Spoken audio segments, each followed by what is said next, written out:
welcome to Unlocking Human Potential with me, your host, Andy Hosgood, a podcast dedicated to exploring what really takes psychologically, behaviourally and practically to help humans thrive through conversations with leaders, founders, coaches, behavioural experts and people shaping how humans perform and grow.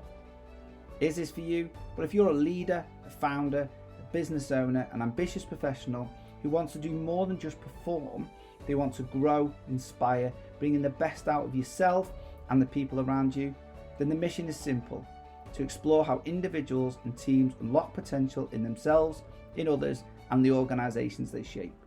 Each episode is a deep but relaxed conversation built around three core questions. How do we optimise ourselves? How do we unlock potential in others? And what's the best advice that our guests can give to you, the listener? So now over to this episode. I really hope you find it helpful and insightful. Thank you, mate. Looking forward to it. Oh, yeah, you all right? Can't complain, really. I'm Good. sitting with you, and we're talking good things in life. I'm looking forward to that. So Awesome. Happy to be here. So, JP, my guest today, a high-performance leader of nearly 2 decades in elite sport, including stints at top clubs like Ajax, Club Brugge, Watford. He knows the grind of elite culture and the cost that sometimes can come with it. But JP, we're the first to tell you, smooth sailing isn't where the good stories come from. He's failed forward, learned hard lessons, and now helps others to get in the 1% better every day. His obsession, the human side of performance, culture over chaos, trust over tactics. He champions conscious leadership, encouraging us to pause, reflect, and lead ourselves first. JP believes that real growth comes from genuine connection and the right environment. As he puts it, get the environment right and the people don't just perform, they enjoy the journey. He's also seen the dark side of 24/7 performance culture and now builds systems where people and purpose come first. These days he coaches, speaks, mentors, and most of all, asks better questions. He is relentlessly curious, a bridge builder between worlds. He loves being around people who are pushing the boundaries, just like this podcast is intended. So get ready for a high energy, human conversation on leadership, trust, unlocking the extra 1%, and now the brilliant JP. Wow. How's that for an introduction? All right?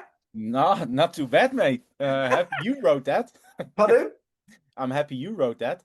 It was a little bit of help, let's be honest. Yeah, okay. You know, That's with okay. some technology, but yeah, impressed. impressed. No, so thank you very much for when I was looking at kind of creating this, I've been wanting to do it for a while, and I think one of the conversations when we first met, I was like, oh my gosh, this is one of the first names that went on. I think I reached out to you straight away. I said, I've got this idea. Are you up for it? And so thank you very much for being on. Is there anything from my introduction that you'd like to add? No, I like the trust over tactics and connection. Human connection comes first. I really couldn't think of a better one myself. I really enjoy that one, and I that's the thing that I would like to discuss with you, because life in pro sports is ruthless, relentless, but can we find human connection still in that 25/8 demanding environment? And that's my question.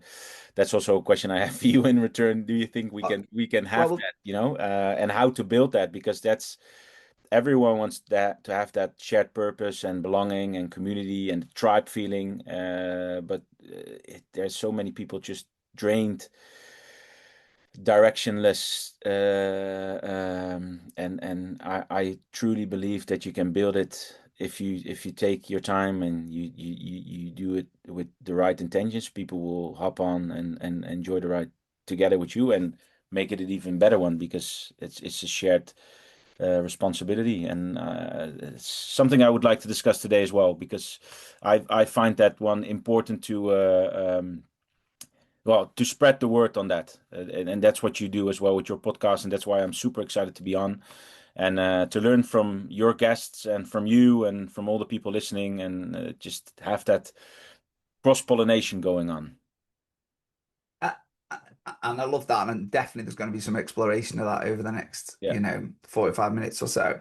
So I guess for me, what is, you know, I always get the impression, when we do this, there's always that, why your work matters right now. And I think you've touched on that a little bit. So would you explore that? So why is it, you're very passionate about what you do, and I'm just curious where that passion of why it matters to you to be doing what you're doing in the way you're doing it. Whoa. That's There's a a big question for you, isn't it? Jeez, that's a big question to start off with. Um, in it deep down, it makes me feel good, and Okay. it makes me.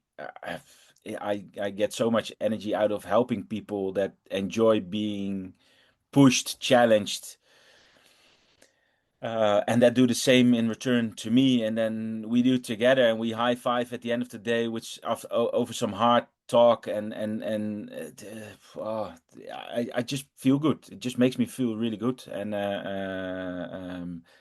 if I just bring it down to one sentence, it makes me feel good.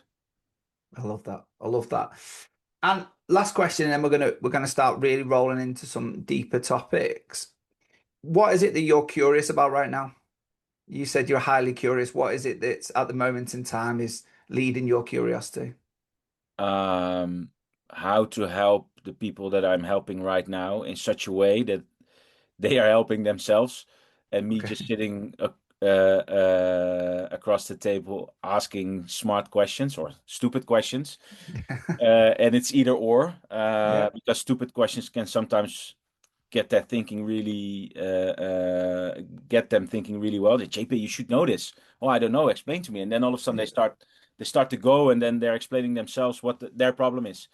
Um, and then the systems we're building together, really enjoy that.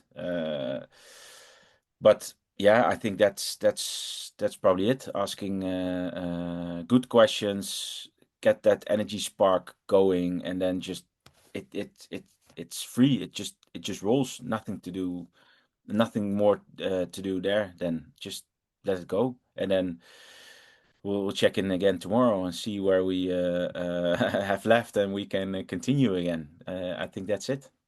That's awesome. I love that. So the kind of the theme of this podcast and the whole theme of the unlocking human potential is looking for three avenues. So we're going to explore you, and then we're going to explore what how we get the best out of other people, unlock Yeah, their best potential, and then we're going to wrap it up with just some advice for people out there listening that that would be really, really helpful. yeah, So as we kind of started with, you've obviously had a really um, a good career, mainly in professional sport. yeah, As I understand it, I know there is some private practicey stuff, and I know you're now on your own in consultancy, which I'd like to explore the difference between being an employed to self-employed mindset. yeah. So just curious, over the years of working at a high level where one will only assume that there's high pressure, how do you keep yourself optimal? What have you done over the years to make sure that you stay at your best as well?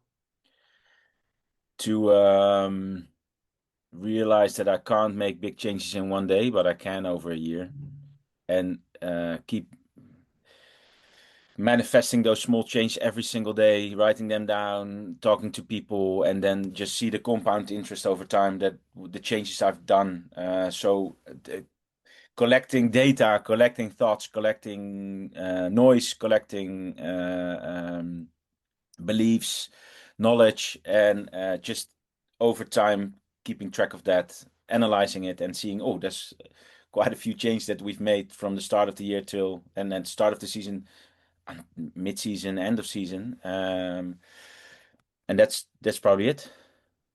So if you, okay, so just be able to apply a bit deeper into that from your perspective. Yeah, So how do you keep yourself, so you're dealing in high performance environments? yeah.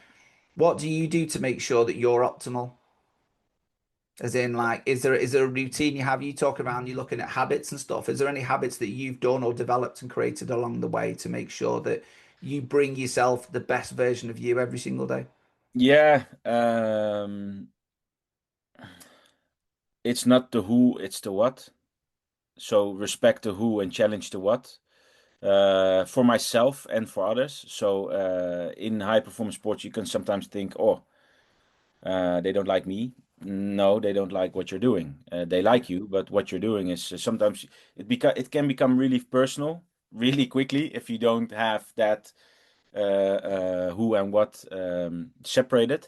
And I write down a lot of things. So I do a after action review for myself at, well, not every day, but pretty much every day.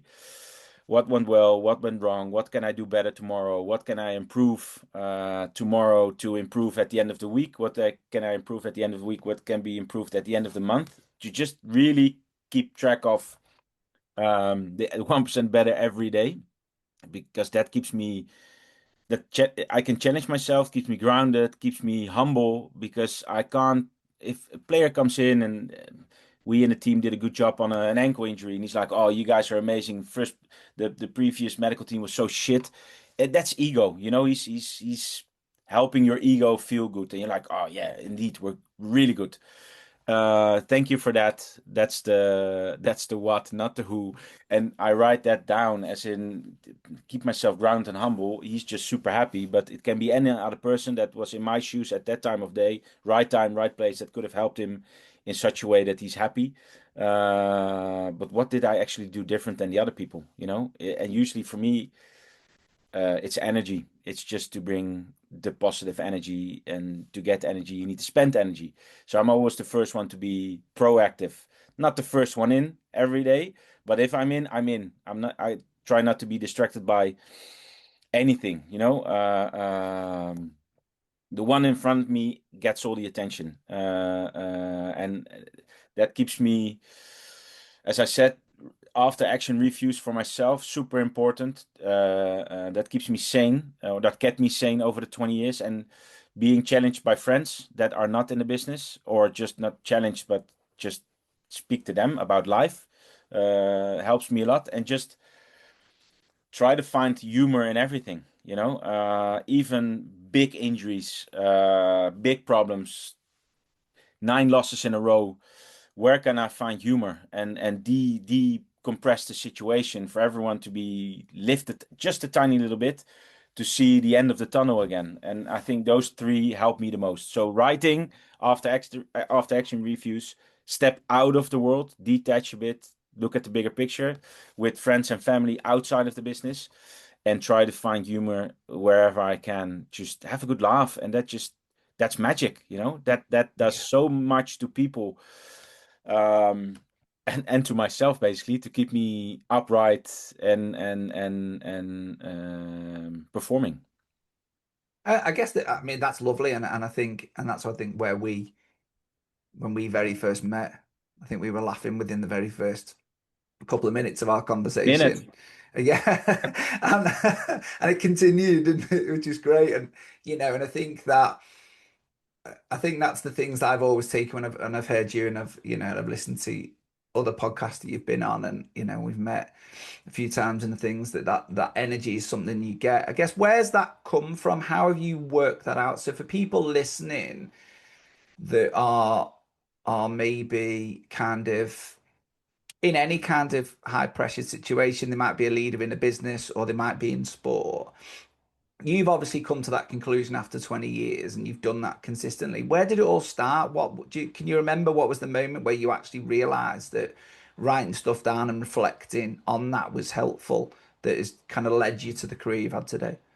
um well, my dad was a dentist back in the days, and Okay. when I saw him do his work, it was, to me, it was magical. And I only realized later in life that what he was doing is what I'm doing as well.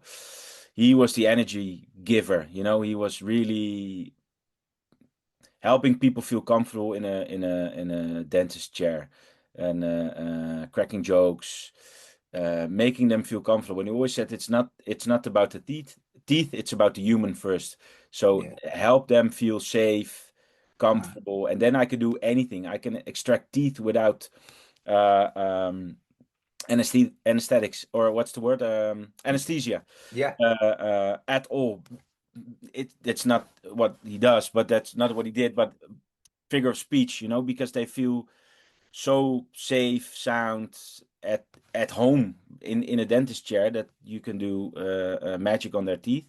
And I think I got many lessons from him later Nice. in life, that it's about human first, and then the reflections come from a few people I worked with in the past, back in my days, that were quite OCD with their notes. No, I need to know this. Why? You will never see this player again. But this is not for this player, but it's for the next player that comes in with a similar sort of problem, mental, physical, medical, whatever, nutritional.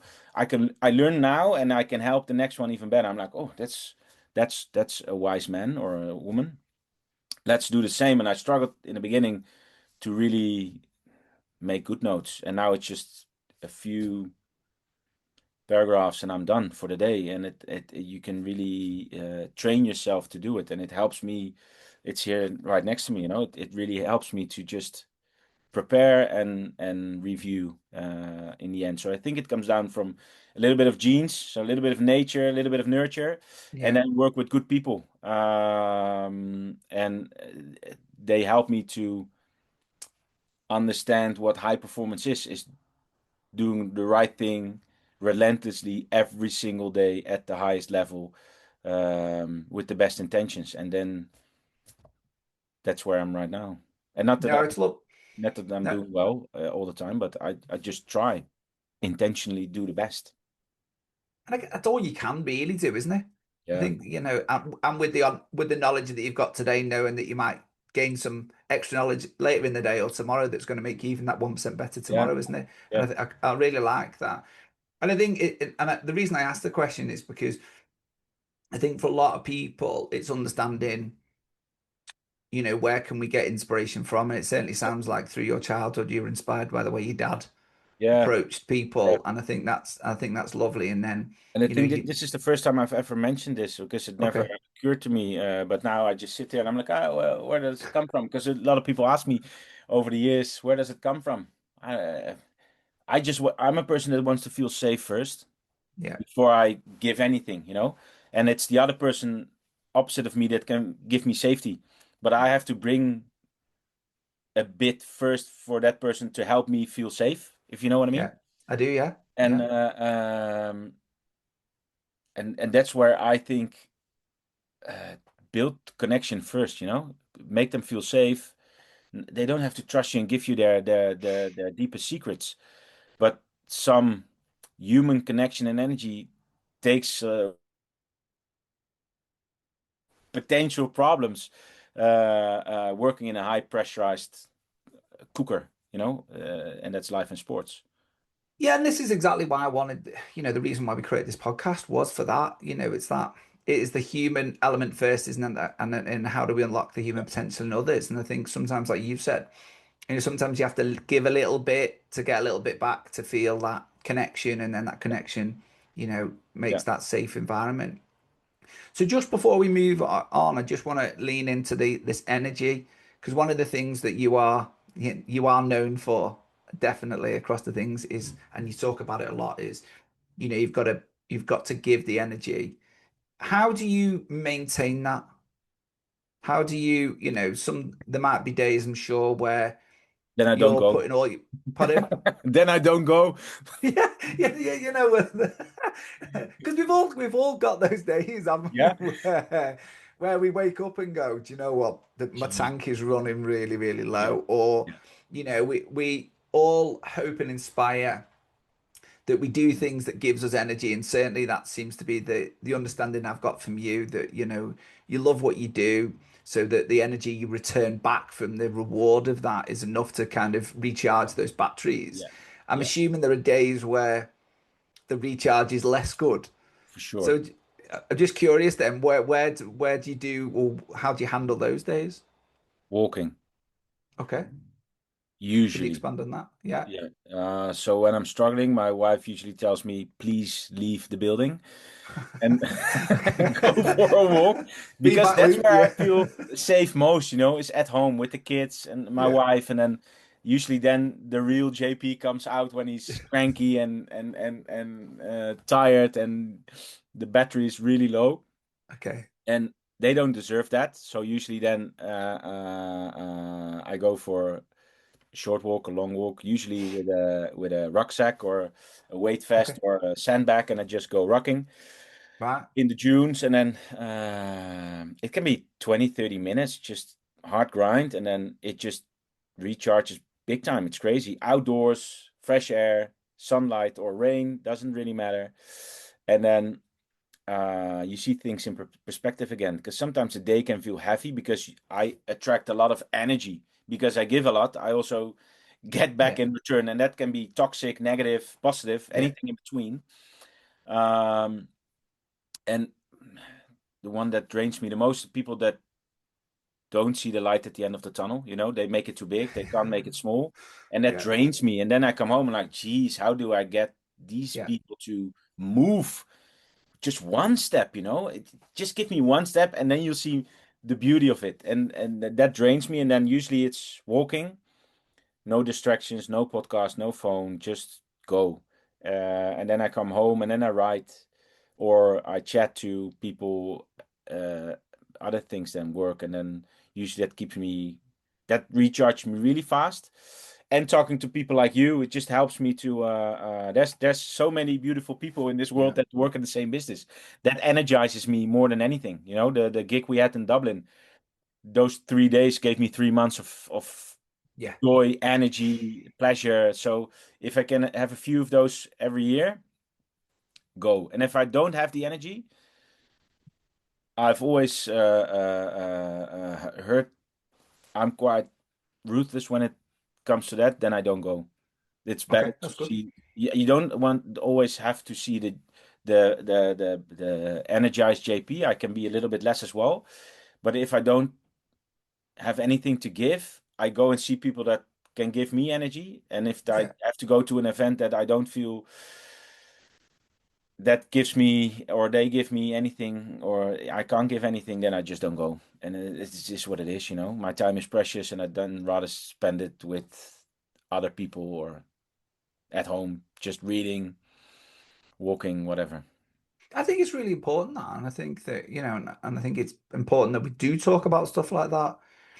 Just the last one on energy then. Are you quite good at recognizing where if you have an energy meter or so you say you get home and sometimes your wife sends you out. It, are you good at recognizing yourself or sometimes you need that external feedback off somebody, Usually, a loved one? I still have that when I do come home in such a state, I have too much energy. Okay, okay. I'm too high up on energy, but Yeah, that's the mental. My yeah, head is full and I'm just restless, and I come home and the house has to be clean, and just 20 kids just raided the whole home, on the streets, and I'm like, oh, I can't handle this. okay, And oh yeah, just go around the block, and then I okay. come home and my head is empty again, and then Yeah, I do have a meter. I lose track of that once every now and then. yeah, But writing helps me reflecting on the energy, and then I'm learning day by day to recognize the signals a bit more. that's good. Yeah, Yeah, it's super important because one thing that I see in the business is that people leave. I left on a high. I felt really good leaving because I could give the people that I worked for a hug, a high five, and left in good standing. And I really wanted to help the business in any way, shape, or form, back into a team, not in team, didn't really matter. And I've seen too many people deflated and just they never ever want to go back because they feel it's a toxic environment and drains people and it takes away yeah, your soul. And I see that more often than not, but I don't agree with for me personally because I really enjoy the environment, yeah, and that's because and that's also the reason I want to improve that meter a bit because it's not good for a high energized person to work in an environment that's also 25/8 because I can be a bit overshooting myself in that sense. yeah. And it's really interesting. It's a model we use a lot. And I remember somebody once asked me the question on a scale of 0 to 10. where do you feel optimal working at? And I went, oh, it's a really good question. Yeah, really good question. And I just went, oh, right. And I said, like, if 10 is burnout, so that's that, what you were describing. I went, oh, about 9.1. Yeah. She looked at me and went, you understand that's probably not healthy, but in the sense of you haven't really got any No. capacity. Uh, so that's your optimal level of where you feel you work the best. I went, yeah. And even saying it out loud, I was thinking, yeah, that can't be good because there's no real, if all of a sudden something happens, a drama, then that's going to take you to 9.5 or whatever. And you're thinking, Yeah. oh, I'm getting really close. And then something else happens, but you don't recover fast enough and Yeah. you can't get. So Yeah. it was a really interesting kind of moment. It's certainly in mine of going, okay, so how do I make sure on my scale, where my optimal level is? And I would say it's still a work in progress. Oh, big time. I would say I'm around an 8 now. So I need some level of stress to keep me excited and motivated, but Yeah. actually realizing I need some capacity left in my tank. Yeah, and I think that stress for me is I see stress as a positive thing. Mm. I really like stress in the good stress that is. Yeah, There's life stresses that are sometimes just they are not positive. They bring you to you're sitting on the couch and they bring you to a nine just in your head because it's just yeah, where do I get the next gig? yeah, Um, well, people die, people get sick. That's stuff you can't control, but that's yeah, stuff you have to control in a way, uh, in your mind. Just it's part of life sometimes, and do your best to help the person that's sick or ill or struggling with life. Um, but I like that. I don't want to go from 9 to 5. yeah, I like to yeah, stay in that. Let's say 7.5 to 8.5 is where my optimum is yeah, because yeah, I need to be in that higher region to perform yeah, at home and at work and yeah, everything in between. I don't like 9 to 5. I don't like to not work on weekends. I don't. I like to have it here, there, and everywhere because I really enjoy being at home because I have those 2 hours at home and I take full energy out of it because I make it worthwhile being at home. And yeah, then I definitely. go back to work, and then that's what gives me most pleasure, basically. No, Uh, that's Otherwise, I feel a bit drained really fast, I guess. yeah, and I think it's really important that we talk about these things, especially because I think there is an assumption, isn't it, that actually stress can be bad all of the time, where actually what we're saying is learning how to manage those different things and manage those levels. And sometimes Yeah, actually like dropping for if you're a 9 at work and then you drop to a 3, sometimes that can be less helpful for some people as well. yeah. But it could be Well, optimal for others. yeah, for sure. For me, it's personal, but the switching off is the most important skill that I had to learn. Hmm. Working for professional teams, match day +2, some teams you're off. I never felt that to be a day off. Yeah. You were not physically at the club, but you were working for the club and even from home. And then all of a sudden you have these 35 days in a row of work. If you count those days as working days, even though it was just a couple of hours, I like that, no problem. But I also like that some part of the days were mine. Of that Yeah. day was mine. Just phone away. Who will call me this hour? I'm out on the beach for a run, for a walk. And if there's disaster, they will find me. And I've never had a real disaster, luckily, knock on wood. But people can't switch off because they feel the need to be available Mhm. at all times. I'm always available, but not always. I'm always available, but not always. If you know what I mean? I do, yeah. And I guess that the words that are bouncing around my head is boundary management. So you're Yeah, setting boundaries. How do you set boundaries then to allow you to give you that time so that even though you're always available, you're not always available? yeah. I tried to come up with an example, but let's say I barely pick up the phone when I don't have the time. I'm not the person that picks up the phone. "Oh, I'll call you back in an hour, okay?" Okay. No, this hour is mine. That person will be called back within the hour. Yeah. And if that person calls me three times in a row, there must be an emergency, and then I will pick up. You know? And people feel that, oh, but they can't think of anything else for that next hour because I need to call that person back. Now people know that I will always reply and call back. Yeah. It might take a day or two, but that's my boundary, you know. That's Yeah. I'm always available. You can text me on a Sunday morning. I do not care. I'm not say my Sundays are not my working days. I'm available.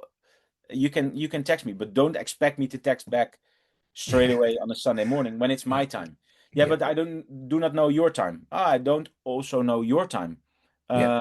So Correct. yeah, if you want, then we share agendas. That's okay, and you can Yeah. see when I have my time and working time. Yeah. It just that's based on trust and connection, and I will always respond. But realize that when it's my time, I will not respond, and when it's working time again, which is often, then I'll respond straight away. And that's my boundary, and I don't have to express that and say, "Hey, my Sundays are off." I did it over the holidays in the summer. I told people, "Hey, you can call me, text me, but I will not respond this week because it's a family week. We're off somewhere in the woods, and that's a few people that I'll let that know that I will let know that I'm in for somewhere in Sweden, enjoying family time. They accept, of course. JP, enjoy. Yeah. Yeah. Just Yeah. managing expectations. Don't expect me to call back this week, but I'll call back the week after. Are you still on holidays then? Yeah, but for me that's okay. It's a 5 minute call. It helps you. It helps me. In a month's time, let me give you a call back, even though it's a holiday. I don't really mind, but the me time I protect heavily. Yeah. I love that. And I love the words managing expectations because I think Yeah, that's what it is, isn't it? I think sometimes, like you've said there, is and I it's don't know it's when more you're on. managing my own expectations, to be honest. You Yeah. know, it's Okay. just managing theirs is managing my own. I'm Yeah. managing Okay. theirs, but in that sense, I'm creating freedom for myself. Yeah. I'm telling Set. Yeah. them it will be next week, but I'm telling myself, JP, it's okay not to Yeah. think of that for this week because you told them. Yeah. It's managing my own expectations, basically. And I think it's really powerful because sometimes you do. I think when you're in the world that we are in, and we love helping people, and that's why I think we both aligned so much our passion for helping others. That Yeah, sometimes we can struggle to give ourselves permission to not immediate reply. You big see time. it pop up on your phone, and you go, Yeah, "Oh, I'll just deal with that," and then well, they'll reply and then reply. So actually, the best thing to do is go, "No, you're off. Just put your phone down and stop." yeah, And it's in so my phone's always on do not disturb. The only numbers that can come through all of the time are on like family. an emergent a family. So if I know that if my phone goes off, the likelihood is either my mum Yeah, or my daughter. yeah, and those you need to pick up immediately. Well, Yeah. 100% because you never know what they never normally. I haven't got enough That can money you for the up the bus. credit a bit? Yeah, I haven't got enough That's money the for the bus. emergency. Yeah, that's No, it. but usually for me, I bring the phone to wherever I go. It's an extra organ. It's crazy, Yeah, But I do put it on do not disturb for the me time. But it's the kids are at school. The dog is in the nursery. If there's something going on, I want to know. So those numbers can yeah, can can call come me through. any day of the week. Same for you. But yeah, you have to protect it a bit. Yeah. Yeah, so I guess so the last one I'm talking about yourself, and then we'll move on to some of your working on others. I guess if you're comfortable exploring, you've shifted from an employment. I know you've kind of role where you've been, head of performance and performance managers and stuff in clubs, and now you've made the transition. I think you've done it before in consultancy, but now this is where you are landing in your consultancy world. So just curious, how's the shift been in maybe a mindset or a motivation going from an employed role where you're guaranteed work every day and the phone will not stop ringing because that's your job, to Yeah. now going into a consultancy world where you have to try and make the phone ring? Fantastic and horrible at the exact same time. The Okay. freedom and the fact that there's too much freedom. No, the Okay. difficulty is in the world we live in, people expect you to do stuff for free all the time, Okay. which is sometimes difficult to explain. Uh, um, but the being the owner of my own emotions is quite nice. Yeah. The owner of my own agenda is quite nice because this morning I tried to do some work and then I blocked 1 hour ahead of this one just to drink a cup of tea, go outside, walk the dog for 10 minutes, just refresh again, and then sit in this one to be present. Yeah. And then in the world of pro sports, that's not always possible. And I really enjoyed that just constant go, go, go, go, go. But then 5 to 11, just all right. Andy in 5 minutes. Oh fuck, coffees, quick, quick. Turn on the laptop. Forgot to update Zoom. Stress, stress, stress, stress. And now I'm relaxed because I can manage a bit more, which is helpful. Yeah. So that's fantastic. To get people to ring me is not the biggest problem so far. But to find the projects that I feel very much aligned to is a bit more difficult Okay. because people expect you to jump on every opportunity. And not to say that I'm picky, absolutely not. But if you want the best out of me, I also need to feel comfortable is not the right word, but challenged and comfortable at the exact same time for the project you're presenting me. Yeah. Um, because otherwise you get the 6 out of 10 JP, and if that's what you want, okay, but I want a 7.5 to 8.5 JP out of 10 Yeah. in that project. That's sometimes managing expectations again. And then the last one is to find paid jobs. So far, really no problem. But there's some uptime and downtime. And the crazy thing is during the uptime, you have to prepare for the downtime. So in the uptime, you're putting in extra effort Yeah. to get stuff rolling again for the downtime again. So Yeah. that's new to me, Yeah. It's there's never really downtime, which is fine. But it's Murphy's Law. It all comes together at once, and then all of a sudden you're overloaded in projects, and then all of a sudden you're like, hey, hello, who's there? Yeah. It's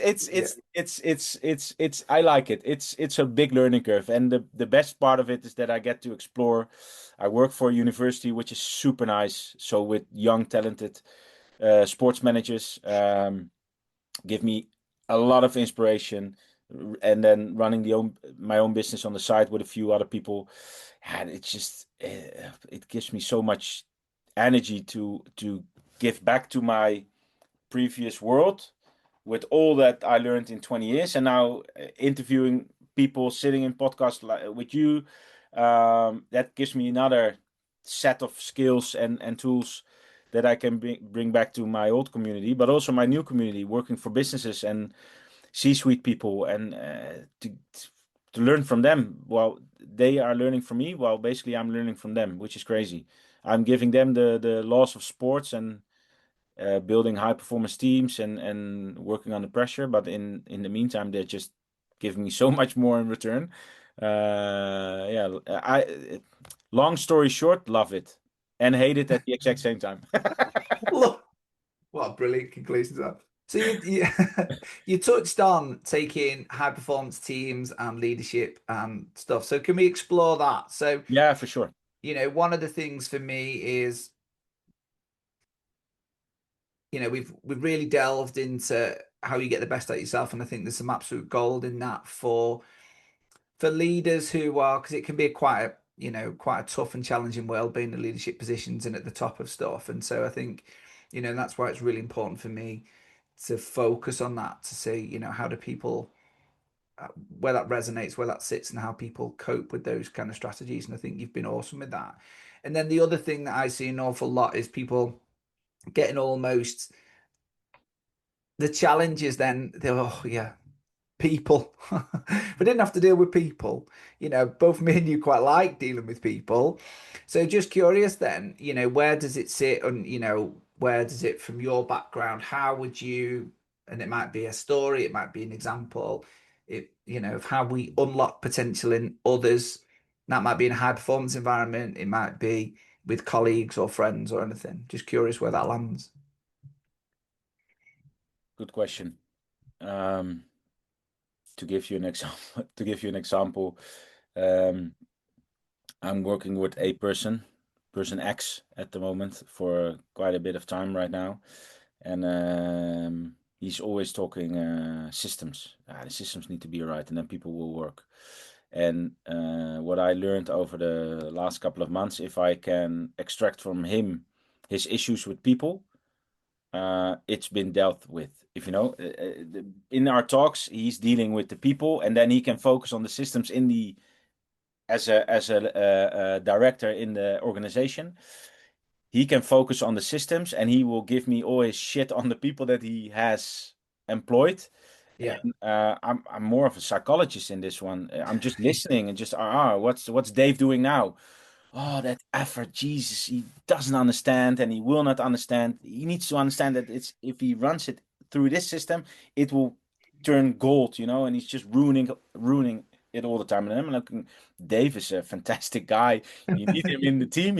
He's a challenger because he's sitting in meetings, Yeah. putting the finger up. Hey guys, listen up. I don't agree because X, Y, Z. And he, as a business owner, doesn't like that. But I'm like, give me your shit on Dave.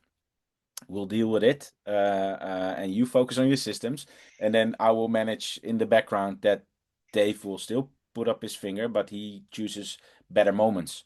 That's why I like to work with people because Dave gives me the same shit on his boss. He Yeah. never lets me finish my sentence. Always mid sentence comes challenging back to me. But yeah, we've done that, tried that, doesn't work. Hey, I do not work to hear him telling me that he's tried that for 10 years, doesn't work, so we're not trying it again. I'm here new. I want to try. Of course, Dave, let's go. We just have to find a way for you guys to be neutral again because now it's a plus and a minus all the time pushing against each other. Let's find some more leverage between the two of you, and then slowly but surely bringing them back into the same room, but not with other people together, and then bringing them up to speed. But the thing is, they've never talked human to human before, so they went straight into the actual topic of the industry or the problem they were facing. And you don't have to talk human to human all the time, but there needs to be human connection at all times. Are we on the same page? Do we see the same picture? And can we look at that same picture from a different angle? That's okay, but is it still the same picture? Can we agree to disagree? Can we walk out of this room where there was no silent disagreement? There was actual disagreement, but can we walk out together and have one voice? And that's a massive challenge, and that's what I'm working on a lot these days. Um, Me too. yeah, Yeah. but it's Yeah. nice. It just Yeah. I sit opposite of the owner, CEO, and he's just giving me his thinking, and that is enough for him to be helped. And I'm like, I feel like I have a bit of imposter syndrome with this one every now and then. Because I see all these people online and in webinars and podcasts, and they have these systems in place to get the CEO from A to B through these interventions. And I'm like, just talk to him every week for an hour and a half, and we go on a walk every now and then, and that's enough. Apparently, he pays me to do that. Is that sustainable? I have no clue because I'm not an expert, and I will never pretend to be one. It just works for us, and it really works for him because I can say after a year of working with them, Dave and him are not best mates, but they are challenging one another, and that's helping the business big time because they are peeling the onion on a problem and they really get to the core of the issue, and then they go, all right, now we can talk and talk the goodies, and then if we take it from here we can bring it back to the workforce, and then we have the problem solved and we have magic in our hands, and that's fantastic. So there's it's a really really good example and one I resonate so much with. Yeah, I get that. I guess the two words that come across mine is culture of an organization, Yeah, as in, can everyone, is it, have we got a space? Which, and then the second part is psychological safety. yeah. So, is there an environment, your opening thing, we talked around environment, and that's a big thing for you, is how do we could then, where do you sit with, how do we create an environment where it's okay for, if you're comfortable using Dave and X, so that Dave feels comfortable that when he goes into a meeting, he can say what he needs to say in the way he needs to say it, Yeah. in a way that X then doesn't, well, acknowledges it may not agree, but there isn't the conflict. There's a level of understanding. I tried to explain them to them, and I realized later that I did it too soon. But grit gives you grip. So grit stands for gut feel, relationship, interconnectedness, and then team. And grip, grit is the same. And grip is actually exactly the same. It's like this fist, you're holding on to something. And grit is the same movement, you know. But grit, if you break it down, becomes gut feel, relation, interconnectedness, team. And gut feel comes first. People need to feel safe in the gut. They can't. Yeah, sometimes you have these business owners, they are protecting the business, but because they don't feel safe with the other person protecting their business the same as they do. But then we're talking business. We have to talk human to human first. They need Yeah, to feel safe in the same room, and they don't have to talk about what they did on the weekend all the time. Absolutely not. But there needs to be a sense of safety to desensitize what comes next, and then you can build a relationship, and then you start to understand the blueprint of the other person and its DNA. And then you can start to connect on the topic and the job itself. And then you become a yeah, team. And I explained to them, yeah, grit gives you grip. And like, JP, what's this container buzzword? One liner, which I'm really good at usually, but one liners, they help me a lot. But I really had to come up with massive amounts of examples okay, in this from my world of in sports, and it didn't help. So I just did it myself. I just had to lead with by example, by not telling them, but by just showing them how it was done without saying it. So it was yeah, under the radar. So every time I walked in, coffee moments, lunch, actual meetings, work on the gut feel first, make people feel safe. How do you do that? I don't know. I'm just trying trial and error. Sometimes you read the room, you're like, oof, this is a tense room. Can't crack a joke right now. But maybe I can, to be the odd one. What the fuck is he doing? Oh, let's get to the business. Okay, at least every personal issue is gone now because this JP fella cracked a joke and now we can focus on the business. Or yeah, you actually crack a joke and people are like, lighten the room. And I'm not always the one that has to do it, and I also don't want to be the person that will do it. But if you just do it every now and then, you show it, people will start to. Athletes follow athletes, people follow people. The first person that does it and it resonates, people start to do it. And then you can to manage is to step in, to lead is to step out. So I manage first, so I step in, I do it myself, and then I step back, and then people start to do it. And yeah, we're good now. I just come in at regular intervals just to check the temperature again, and that's what I did yeah, with Dave and person X, and then slowly they started to realize that grit gives you grip is a good one to write on a napkin every now and then. Do I have grip on the situation? No, the grit is not there. So I have to go back to the G gut feel. Dave, is there something going on? Your yearly review was fantastic, but I still see you struggling. Can we talk?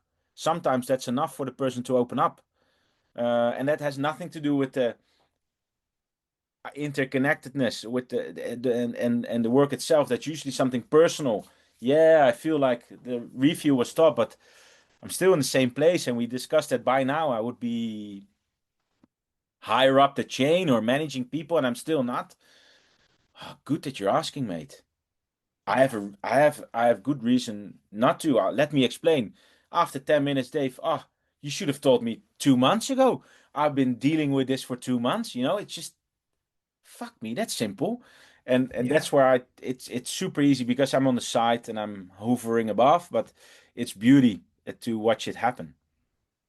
Yeah, I love that. And I think, and it also, from my world, it takes an awful lot of emotional intelligence to read that room in the way that you read it, Yeah. doesn't By it? And I making a think, lot of mistakes because yeah, but it's being comfortable in a current environment, But I don't know about you, but I mean, there's an analogy that I've got taught. There's no such thing as failure. There's only feedback. And yeah, so when things don't go wrong, as long as you're using it as part of your learning, which I think you leaned into at the start, like whether you're writing down stuff of going, what yeah, have I learned today? That probably comes from trying something and going, that didn't land the way I wanted it to land. So how do I yeah. need to do it differently? And then owning that 100%. not so good landing. Yeah. Sorry guys, I'm a massive mishit here, Yeah. But if that is a culture that businesses and organizations that do, then you are going to learn a lot together, aren't you? And I guess that's the key of how do you create Yeah. an environment where they're comfortable with that? Yeah. And to give you an example about my life in sports, there's been many times where s stuff happened, and there will be many trainers that will agree with me, and so many that will disagree with me. But sometimes I owned the mistake, even though I was, in my opinion, just a small portion of the mistake. But because I owned that portion big time, other people were owning their part in the puzzle as well and the mistake. And reflecting on that, there was like weeks where we didn't, no one just, how's this possible? And no one would say a word. They were just everyone was waiting for someone to take their turn and to say something. And then, Okay. or they pointed the finger to So, another team member. And then sometimes it's just, yeah, to get the energy, you need to spend energy. Also, this kind of energy, just be the first. Hey guys, my part of the problem, or my part of the problem that we experienced. Hey, I did this wrong. ABC. Sorry, I will not do it again, or I will learn from it, and I will make sure that communication line is better, or that I stress test that periodization model better, or the ankle, or whatever. And then people, oh, JP, don't you worry, that's not the problem. I was, in fact, the problem because I yeah. put that player on the pitch way too fast, and I should have listened to you guys a bit more. Oh, thank you, head coach. But Yeah. let's Yeah. agree that Yeah. we're all part of the Yeah. problem. And then how can and then do not stop the conversation there. Okay, then from this point onwards, how do we manage the next problems? How do we who owns them? How do we start to collaborate more? How can we bring checks in place that we are still on the right track for all the stakeholders to be involved? And that's just owning the mistake, even though you feel that you're not the biggest issue, doesn't really matter. People tend to, and maybe I don't like silences too much. That's why I always speak. And that's something I'm learning Yeah. big time at the moment. But it helped me to understand that just say it out loud and say what you think, and then people start to connect and resonate. And I'm like, yeah, I have a finger here as well, a finger in this one as well. Yeah, I mean, two things I took from that I think I really like and I think would resonate with the listeners that hopefully the has is one is the bravery sometimes of being the first to speak when needed. Yeah. And that, you said people will follow people. And what it sounds like an example you gave is that you were the first one that, and so everyone went, well, well, if you're talking, I might as well, I might as well get involved as well because, There's but a danger there that they're always waiting for you to be the first one to well, speak. yeah, but I think the second Shit. part is also, yeah, there is. Although it leans into the second part, which it's that you use the word, I'm responsible for this part. Yeah. And I think that's the issue, isn't it? In a lot of psychological models, we are just a summation of parts. So, a part of us thinks this, a part of us done that, and a part of us done that. And it's, and you have to lean into the brave part of you to be the first to do it. Whereas the the non-brave part of you is going, shut up, don't say nothing. Sit Yeah, there, sit on your yeah, hands, wait for somebody else to take yeah, responsibility. But the brave part of you then goes, no, no, I'm going to do yeah, this. But then you only being responsible and taking responsibility for your part of it yeah, also means that, problem that is 100%, you might only be 5% of that problem. So it's really obvious when you take responsibility for your 5%, yeah, everyone else goes, oh, I better take responsibility. And it's only my 5%, my 5%. And it's the accumulation, isn't it, that yeah, creates the biggest problem. yeah, yeah. So I really like that. And I think it's a really nice way to kind of to do it. So, and I appreciate you sharing that.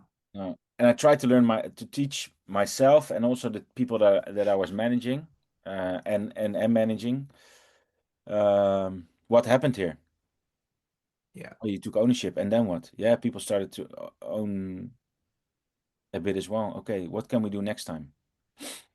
Yeah, Yeah, and I think that it's so important, isn't it, to have those honest and open conversations. I think I think they're still difficult. And like you said, I don't think there is no secret formula, is there? I'm sure people do have these magic models that can that promote, well, these are the 10 steps to unlocking this. The more and more I seem to have conversations with high performers, it actually comes from, do you know what? A lot of it just does come down to trial and error. And we try something, it lands well. Sometimes it yeah, doesn't land well, and yeah, we just take on board what doesn't yeah, land well.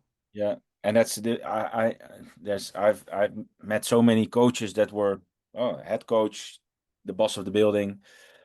And then 3 months later, you have a new head coach, and you just set up this system of ownership and responsibility and accountability together. And then new coach comes in, and then we have this sensitive group of support staff, that are in tune with one another. And then this coach comes in, and everybody starts to own the mistake, and then you're like, "What the fuck?" Just get on. Who cares? Who just deal with it. Okay. And I'm like, oh, Yeah. interesting. So there's so many models and there's Yeah. so many ways to roam.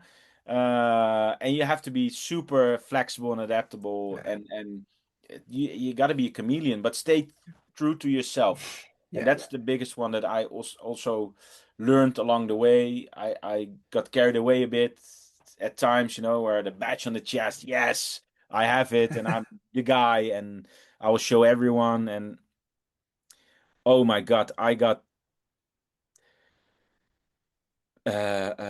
was brought back to the real world really, really, really fast. And you just humor, laugh a bit, and I took myself too serious here. Yeah. And then, all right, let's go. And then just it is what it is. It's But do you think that sometimes, even if you were told that, you still have to go through that journey to actually understand it and Yeah. learn that and Yeah, actually but people want to feel be that time? perfect from the first take one has to be perfect. Yeah. Yeah. I will never be perfect, and that's okay. But it's to be critical and reflective and do a lot of introspection to get the knowledge of what you did and bring it to life again and do it in the Yeah. next situation, which is somewhat similar, and then you feel again 80% of the time, but those 20%, the 20% left is done better. And that's where, not for the person that's in front of you or the system or the business, but for you. And then you can say, hey, I've done my improvements and it's Yeah. better, and let's go. Yeah, no, definitely, and there is this assumption that unfortunately perfection doesn't exist. So aiming for perfection because it just keeps moving away from you all the time, Yeah, doesn't it? So yeah. listen, this has been an unbelievably fantastic, and I could talk to you for another hour or so. I think what we're going to try and do is wrap it up, if that's all right with you. So just moving Already. on, and but I'm so well. Listen, you've just told me you're busy. We'll have to do a part two. Um, I guess if you could. Now that's so people listening with your experience, what would you advise? So some, I would say quick fire questions, but they're never going to be quick fire unless you've the top of your tongue, but we'll see where they go with it. Three practical things that people could try today. Now that might be trying to find themselves, get the optimal side of them, or trying to get the optimal side out of others. What three practical things could people try today? And you can go in either direction. I think I wrote one down. Oh, have you? This one, yeah. Prepared and organized. I like you. Um,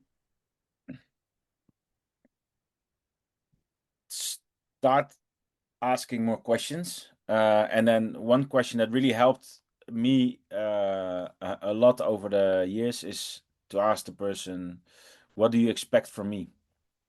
Okay. Where am I helping and where am I getting in the way? Um, and what do you need that you're not getting? Those questions really help me to, if the gut and the relationship is okay, to start. And I ask that question on a very regular basis to people. Um, And JP asked me this yesterday. Yeah, yeah, but today's another day, new Yeah. challenges, new opportunities. Let's go. Yeah. We're a team, but I can be in the way and I can be supporting and I can be leading. I just need to know where you want me to be today. And don't not what I experienced in my life in pro sports, and I'm still in pro sports, but in another capacity, is that they don't ask those questions. People do a lot of assumptions, but to me, assumptions are deadly. If you don't ask, you don't know, and that's Yeah. what I love people that. should do today. Ask, ask, ask. And if JP, you asked me yesterday. You asked me this morning. Yeah, we had lunch. It's a new part of the day, new challenges, new opportunities. Let's go. And relentlessly curious means this to me. Constant improvement means this to me, because I can't do it myself. I need other people. I really need other people. Otherwise, I'm in this room doing nothing. I need Yeah. other people to get stuff going, to make a team run better, run faster, to make a business more valuable, whatever it is, to make students more, uh, uh, um, to make students better, or whatever it is. You need to ask the questions, and there's a few questions that I always ask, and these are a few of them. So that's No, one I love, one thing that I would advise to the listeners.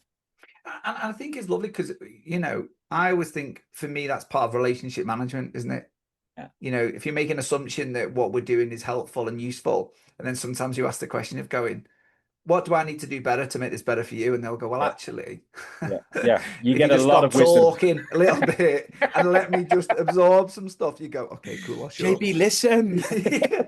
No, but I think Thank it you. strengthens a relationship, doesn't Oh, it? big time. Because Yeah, it for it sure. shows that you're generally caring from the point that you want to be Yeah, better for them, yeah, which is ultimately what. So I know I really like that. yeah, It does take, for listeners that are thinking, oh my gosh, am I really going to ask that question to somebody? yeah, It does take a level of, you've got to be prepared for what they might come back with, yeah, because, sometimes it's never good. It might be things that that you weren't considering, or feedback that you might yeah, not always land yeah. brilliantly. And there's a few directions that this question can can Yeah, take, which but is okay. And the, yeah, the but second the second part that I would say is, what I try to do is check in with myself. Is my energy all right yeah, for this group, this environment, this task, this project, whatever it is? And it sounds quite spiritual. Is my energy all right? But everyone is doing that every single day, yeah, every moment of the day. I just try to do it consciously. Um, and when the moment I ask that of myself, I always say to myself, but do bring your authentic JP. Don't bring any fake JP, because if I'm always the happy peppy dude, I'm not always the happy peppy dude. I just have energy, but it's not always the right energy for myself or for the people that I'm yeah, working with. But do bring your authentic you. You be you. Bring you, and that that's a difficult one, because what's me? yeah. I'm getting to know myself a little bit better, because I'm in a new environment, in a new setting, in a new business, in the same ecosystem. But those questions I always ask myself. Okay, is my energy all right for this one that I'm up to? And yeah, just bring JP. I love that. And it's being comfortable with the version of JP, isn't it? Yeah. you know, and that because you can only be that version of you, and I think it's learning to be comfortable. That's why I always use the analogy that I'm almost unoffendable because I probably know all of my flaws a lot better than you do, so Yeah. it doesn't really matter what you say. No. You know, a friend of mine used the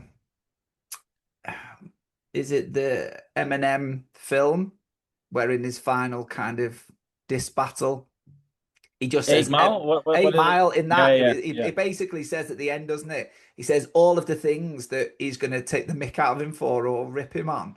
And he goes, right, so I've already done it. So now what are you going to tell me? And you're like going, if you're really comfortable and own your own flaws, again, it was like what you were saying, owning your mistakes and owning the good parts of you and the less good parts of you, then you can walk in a room authentic, I think, yeah, personally. yeah. I think so too. Um, so one principle you wish every leader understood.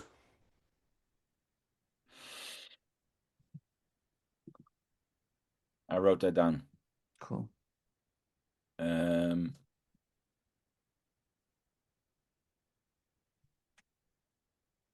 where is it? Where is it? Um,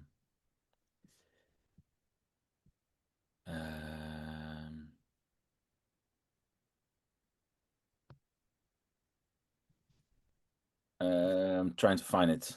Shit, That's sorry for okay. this. No, no,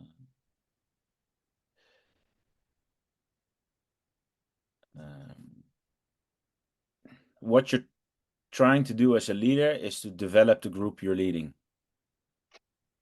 But believing in development and creating an environment where it actually happens are not the same thing. And if you understand what I mean, Just expand a little bit. if you believe in development, that's fantastic. But creating an environment where it actually happens are not the same thing. Correct.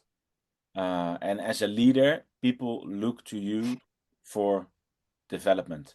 Yeah. And if we're unlocking human potential, because this is what I was doing the hour before we had this one. If we're unlocking human potential, it part of that unlocking is you, but part of that unlocking is sometimes a person that pushes you or Yeah. challenges you Yeah. or supports you in one way, shape, or form. And believing in development as a leader is not the same as creating an environment where it actually happens. And if you understand the difference, you can create an environment for your belief. And that Yeah. development is crucial when you want to unlock human potential. I love that. I love that. I'm going to be clipping that. I like that. I might even be modeling that and using that as one of my own LinkedIn posts. Just You're quote me very below it. welcome. Yeah. No, I love that. How do you turn? So we've, this has been full of insights and I knew it would be, how do we then, for the listeners then, what, from the stuff that we've talked about, how would you take some of this stuff and turn it into action? Because one of my challenges with having good conversations is we listen to a good conversation and everyone goes, "Oh, that's brilliant," but what do we do with that? So if there could be an action that someone could take today, what would that look like for somebody listening? Uh, to me, it's people first, human first, and then the rest will follow. Okay. Look at the person, not at what he is doing, but first, or he or she is doing, but first, what kind of person is in front of me, and how can I help that person? Even though that person is here to help me, how can I help that person? Because then in the end, it will come back to you. And I guess that's a skill that can be applied in any human to human situation, can't it? I think It doesn't so. always have to be in a leadership role. It can be a Oh, colleague. It can yeah, be a friend or a family. It's just, and anyone. when you were saying that, your words relentlessly curious, you know, um, ring true in that as well, isn't it? When you're in those situations, and it is not human to human, be relentlessly curious of why they're behaving the way they're behaving and the way they're doing it, Yeah, rather than with judgment. yeah. Mm. Right. Where can people follow you? LinkedIn. Is that where you hang out mostest? I do have an Instagram page, but that's I think it's open, but I don't use it for anything other than taking a picture of the back of my two kids doing something. Yeah. I Okay. don't show And any pictures. No, LinkedIn. Um, yeah, we'll put the link for your LinkedIn in the show notes. That's yeah, great. I do write a few things for a few for the next level group for Dave, for example. Yeah, Which I do write a blog for them every now and then. But my LinkedIn page is where I hang out. hang out the most. Yeah. That's cool. What are you working on next? Anything exciting? Well, for the university, it's ongoing still. So we just had our holiday break, and now it's back to the real world again, helping students find their way in the world of sports, which is super nice. And then there's a few cool projects coming up. Nice. I have a few that are under the radar that are just Nice. super confidential, but I Yeah, I work with know a few that. Yeah. teams and organizations that I can't talk about, but they Yeah. are yeah, ongoing. But there's a few things that I'm working with a few athletes one to one and a few business owners that are super exciting. And there will be hopefully I did a Decoded 2025 conference in Yeah. November in the Netherlands where I invited 100 leaders in sports to talk how to unlock basically human Yeah. potential, but then for the athletes, not the person working with the athletes, but then the Yeah. athletes themselves. And that was quite successful, to be honest. So we're probably looking at a new one in 2026. So that's Part exciting. two. Oh, Yeah. awesome. Just, Yeah, I read some of the comments that people left about that, and all the comments were very, very, very complimentary, weren't they? I made them You uh, may... comment. I was just No, relentless with this one. yeah. Here's the text. Post it. No, no, no, no. It was honestly the thing. I don't We believe had it that. the week before in Dublin, right? Or Yeah. the 2 weeks before in Dublin. Um, is there was so much energy between people because they were just excited to be there and Yeah. like how you and me met. We met in the lobby downstairs in the hotel, and then within the first minute, like Andy introduced you and me, and then he wasn't even in the talk, No, got for the me next in. hour. He was just Yeah.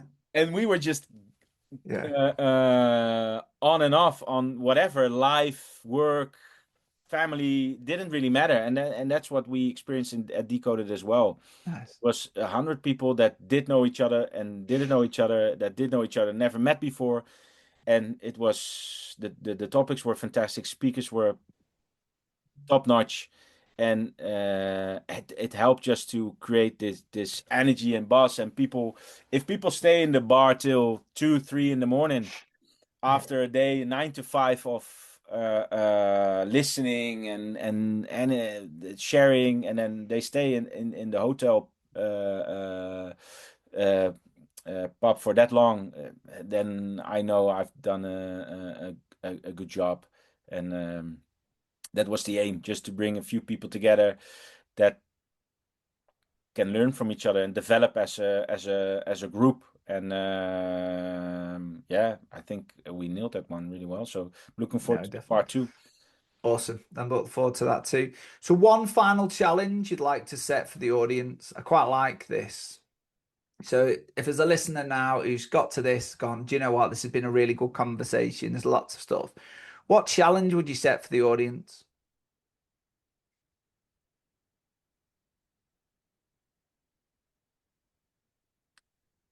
The remainder of January, ask one person per day, what can I do to help you? So, this might not go out till February, but yeah. So, they might have... Really? Okay. yeah. No, no, it's yeah, challenge. Just challenge yourself to help another. Just it's sometimes uncomfortable to sit in a meeting and you're the assistant of the assistant of the assistant, you know, just there to take notes. Just where can I be of help here? And yeah, you're taking notes. No, it's just ask, just be the first to give the energy, and then you will see people opening up, and hey, that's much appreciated. Just That's nice. what can I do to help you? Get me a cup of coffee. Yeah, okay, I'll get you a cup of coffee. Yeah. And then do that for a while, and then people ask you, hey, can you help me out? I have this problem. I'm facing this issue here. Give me your thinking. And that's where it's slow progress. Just take your time and don't expect it to happen on day one. No, definitely love that. So the challenge, give somebody some energy, Big time. see if we can help. I love that. Brilliant. Well, thank you very much indeed for your time. Hopefully we get a part two at Hopefully, some point. Yeah. Is that definitely? for sure, mate. Let's go. Brilliant. Because Well, listen, I'm wondering if we touched on the topics we discussed probably at the not. start. No? Probably not, but that's okay. I think that's what Okay, it's all about. that's part Right. two. Well, listen, thank you ever so much for your time. Really appreciate it. And if you've loved the conversation, make sure you follow JP.